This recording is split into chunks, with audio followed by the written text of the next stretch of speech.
जिद्दी आदमी ने इतिहास रचा है, इतिहास केवल वही आदमी रचता है जिसके मन में कोई जिद आ गई हो। कोई भी संस्था अगर सफल हुई है, कोई भी इंडिविजुअल अगर सफल हुआ है, कोई भी बड़ा परिवर्तन आया है, उसके लिए एक आदमी को अपने मन में जिद लानी पड़ती है। दशरथ मांझी भी बड़ी कठिनाई में थे, जिनके बारे में आज सब जानते हैं। दशरथ मांझी की पत्नी लेबर पेन के कारण वो पहाड़ जो 55 किलोमीटर का था उसको पार नहीं करा पाए, उसको अस्पताल नहीं लेके जा पाया। उस आदमी को जिद आ गई, 22 साल लग गए, 55 किलोमीटर का पहाड़ एक छेनी और हथौड़ा लेके तोड़ डाला।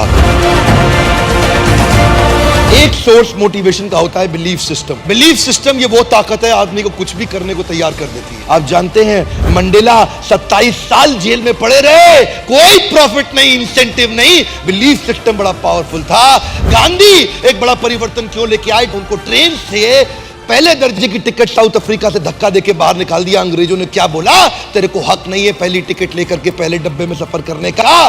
गांधी ने बोला मेरे पास टिकट है, बोला तू नहीं बैठ सकता, बाहर निकल यहां से। गांधी ने क्या जवाब दिया? तुमने मुझे ट्रेन से निकाला, come back to my country, I will show you, मैं तुम्हें पूरे देश से बाहर निकाल दूंगा, मैं तुम्हें पूरे देश से बाहर निकाल दूंगा।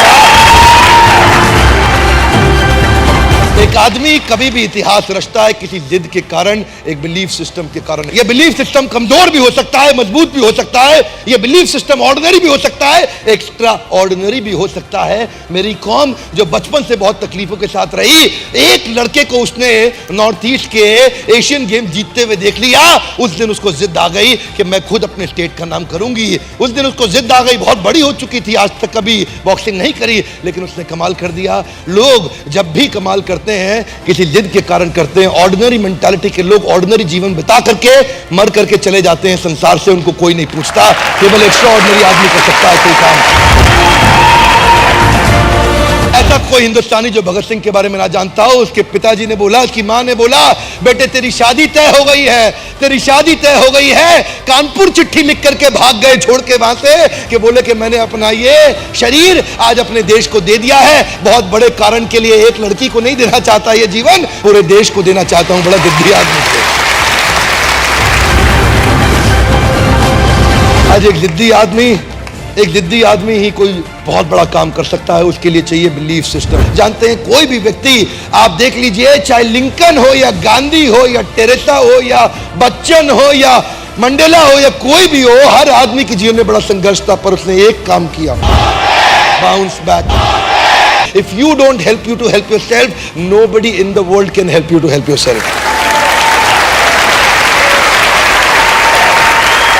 लड़की के बारे में सोच रहा था, मलाला यूसुफजई, जो 12 साल की उम्र में वो लड़की को उसने क्या बोला, टीवी पे एक इंटरव्यू में बोल दिया, तालिबान की क्या औकात, हमारी लड़कियों की पढ़ाई को रुकवा दे, उनके पास अधिकार नहीं है, मैं पढ़ना चाहती हूं, मैं पढ़ूंगी। और कुछ ही दिनों के बाद 2013 में क्या हुआ, एक आदमी बंदूक लेकर के तालिबानी उठा, बस को खोला, बस के अंदर घुस गया उसकी स्कूल की बस में और पूछा कौन है मलाला? वो बोली मैं हूं मलाला, और 3 गोलियां मारी, उसके सर से निकल के फट के कंधे में आ गई। और जानते हैं आप में से कई लोग होंगे जिनका 12 साल का बच्चा होगा। 12 साल के बच्चों को 3 गोलियों से मार दो, और उसने अपने आंदोलन को और तेज कर दिया।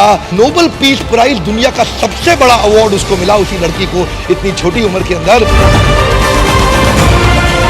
एक व्यक्ति इतिहास तभी रचता है जब वो जिद्दी हो जाता है। जिद को बड़ा करना चाहिए, अपनी जिद को बड़ा करो, अपनी जिद को पालो। जिस दिन इतनी हिम्मत आ गई, आप अपनी जिद को पाल के बड़ा कर गए, आपको सफलता के नए रास्ते मिल जाएंगे, और अगर नहीं मिले तो आप खुद नया रास्ता बना देंगे।